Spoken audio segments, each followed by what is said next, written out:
이 매달 내는 이자 부담이 계속 커질 것 같다는 그런 얘기인데 주택담보대출 지금 계속 오르고 있는 건가요? 네, 그렇습니다. 지난해 5월쯤 대출을 받으셨다면 아마 주택담보대출 금리가 3.5% 전후 아마 그 정도 됐을 겁니다. 네. 그런데 주택담보대출 금리가 어느덧 다시 4% 위로 튀어 올랐습니다. 최근에 한국은행이 내놓은 통계를 보면 11월 기준으로 예금은행에서 새로 받게 된 주택담보대출 금리가 한 달 사이에 0.2%포인트 가까이 올랐습니다. 어느덧 4.17%인데 이건 전체적인 평균치고요. 실제로 가보시면 4% 중반대 위에서 대출금리가 형성되는 경우가 많습니다. 주택담보대출금리 평균치가 4% 돌파한 건 올해 3월 4.17% 이후 8달 만입니다. 그리고 전세난 속에서 전세금도 많이 올랐는데요. 전세자금 대출의 부담도 커지고 있는 상황입니다. 전세대출 금리 역시 2달째 올라서 3.9%입니다. 어느덧 4% 바라보고 있습니다. 네, 오늘 아침에 공개된 내용을 보니까 이 전월세 거래량이 전달보다 더 늘었다 이런 기사도 있던데 이런 상황에서 전세대출도 더 올랐다는 얘기잖아요.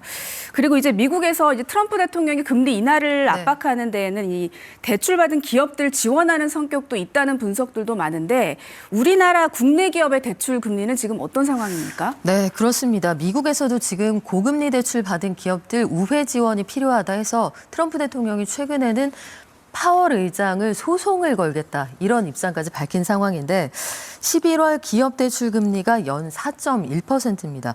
통상적으로 기업 대출 금리가 이 정도까지 올라오는 경우는 많지 않고 가계 대출 금리보다는 좀 많이 낮은 편이었는데 한 달 만에 0.14%포인트가 올랐습니다.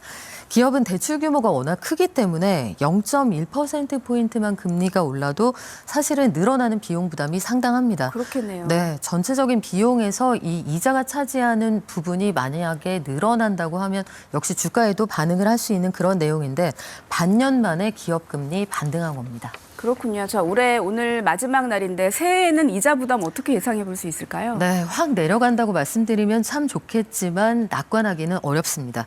가계와 기업 대출 모두 당분간은 금리가 오를 걸로 보이는데요.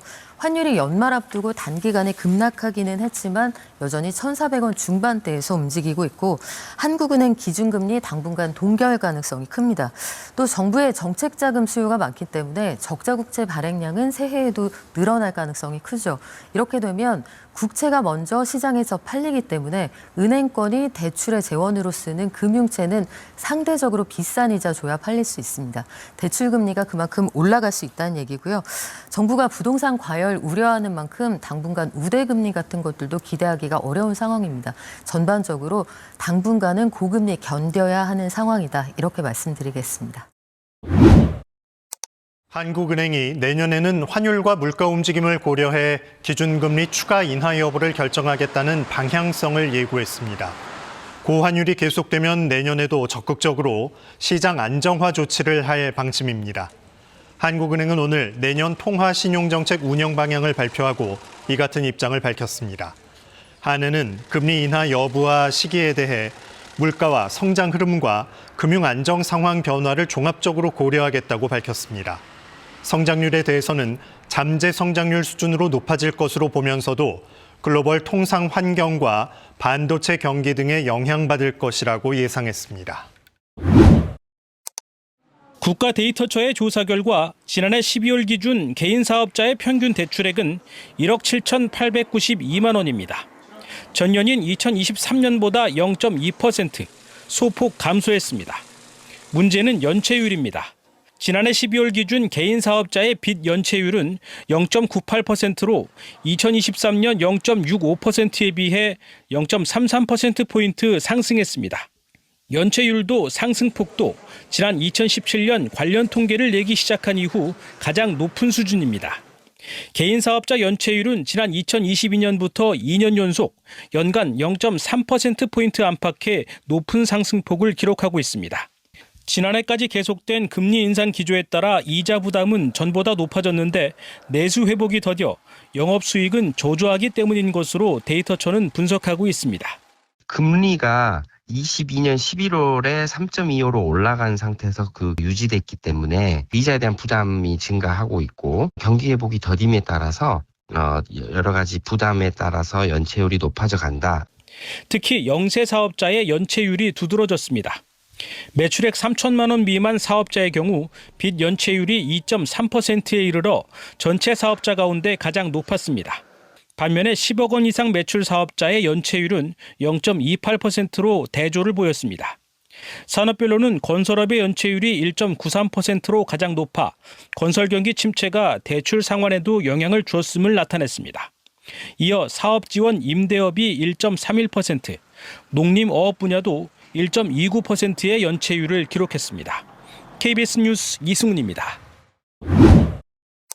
지방주택담보대출에 2단계 스트레스 DSR을 적용하는 조치가 내년 상반기까지 유지됩니다.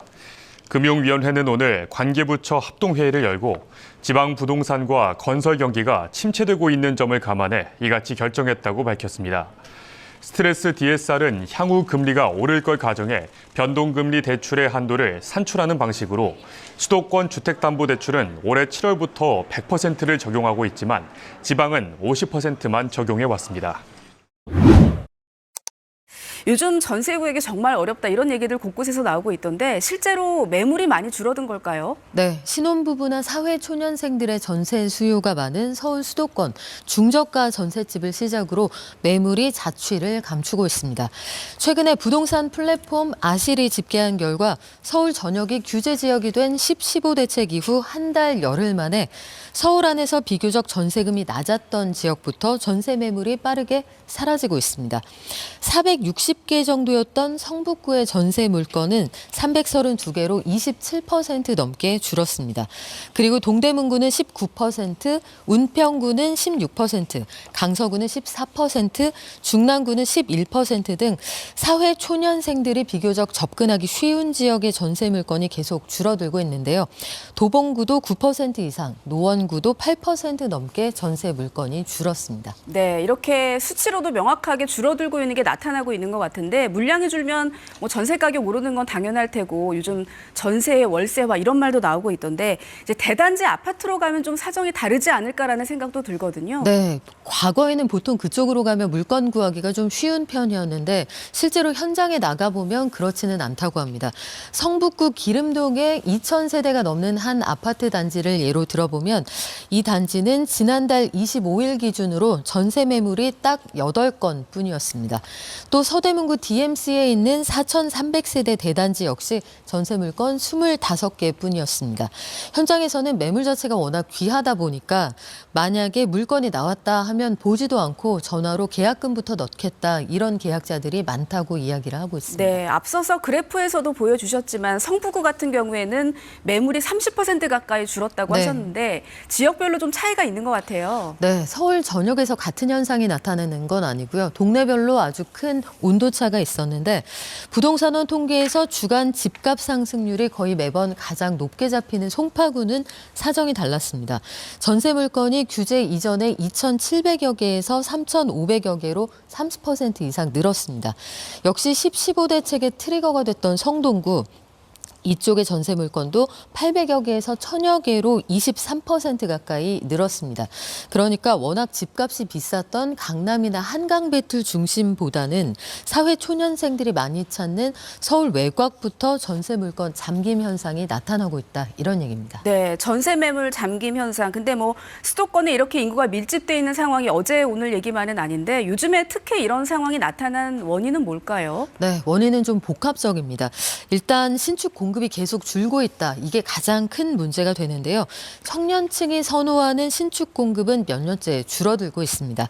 또 627 대출 규제로 소유권을 이전하는 조건으로 전세 대출을 받는 게 금지되면서 전세금 받아서 잔금 치르겠다. 이런 식의 거래가 불가능해졌습니다. 여기 더해서 10.15 부동산 대책으로 서울 전역이 토지거래 허가구역에 들어가게 되면서 집주인에게 실거주 의무가 생겼습니다. 그렇다 보니까 그나마 나오는 신축도 전세 놓기가 아주 어려운 상황입니다. 더불어서 귀한 전세 물건을 빼앗길까 봐 기존의 그 집을 재계약하는 사례가 늘다 보니까 기존의 구축 물건들도 시장에 풀리질 않습니다. 전세로 대기하면서 매수를 기다리던 수요자 중에서 대출 규제로 움직이지 못하는 사람들은 계약갱신 청구권을 한번 썼지만 네. 나가도 비싸거나 물건 구하기가 어렵기 때문에 집주인과 협상을 해서 같은 집에 머무는 경우가 많습니다.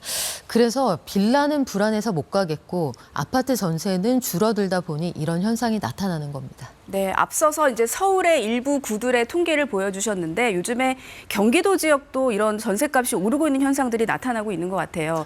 이게 서울의 영향을 받은 일종의 뭐 풍선 효과다 이렇게 이해를 해도 될까요? 네, 그럴 여지가 충분히 있는데요. 서울의 전세금 상승세가 경기도의 전세금까지 끌어올리고 있는 그런 상황입니다. 한국부동산원 조사한 통계를 보면 11월 셋째 주 경기도 아파트 전세 가격이 전주보다 0.11% 올랐습니다. 우리가 집값이든 네, 저희 그래프가 준비가 되어 있는데요. 볼까요? 그 그래프를 보면 경기도 전체 전세금 상승률이 0.11% 상승했습니다. 통상적으로 집값이나 전세금 모두 한 주 만에 0.1% 이상 올라가면 이게 급등으로 가는 초기 단계다 이렇게 판단을 하거든요. 그런데 하남시의 경우에는 0.41%, 수원 영통은 0.34, 구리는 0.27%입니다. 특히 경기도 하남시의 0.4%는 통상적으로 우리가 폭등이라고 부르는 그런 숫자거든요. 이런 것들을 보면 전반적으로 과열 단계에 접어들었다 이렇게 볼 수 있는데 모두 다 서울에서 통학이나 출퇴근이 쉬운 인접 지역들입니다. 이런 것들 고려하면 풍선 효과다 이렇게 분석할 여지가 있습니다. 네, 앞서서 저희 리포트에서 KBS 여론조사와 관련해서 조금 보도를 해드렸었는데 이 현재 부동산 시장에 대해서 89.9%가 불안한 편이다 이렇게 네. 답을 했더라고요. 수업 세입자들의 주거비 부담이 경제적으로도 그렇지만 심리적으로도 상당히 부담스러워지고 있는 것 같은데 이런 추세가 내년에도 이어질까요? 네, 그렇지 않으면 좋겠지만 네. 내년에도 이어질 가능성이 커 보입니다. 일단 올해보다 수도권의 입주 물량 자체가 많이 줄어들기 때문인데 전세 시장 불안을 해소하기에는 공급 물량이 턱없이 부족합니다. 장기 평균을 기준으로 전국에 매년 공급돼 온 신축의 물량은 30만 호 정도 됩니다. 그런데 올해는 규제가 없었다고 해도 24만 호 정도 공급이 됐으니까 그냥 단순하게 봐도 장기 평균보다 한 6만 호 정도 부족한 상황이었는데 이게 내년에는 물량 자체가 더 빠듯해집니다. 내년 신축 공급이 더 줄어들어서 17만 7천 가구 정도 공급이 될 예정이거든요. 그러면 10년의 장기 평균 대비해서 절반을 간신히 넘기는 수준이기 때문에 이게 전체적으로 규제까지 고려한다고 하면 매물 잠김 현상 또 전세난 내년에도 이어질 가능성이 있어 보입니다.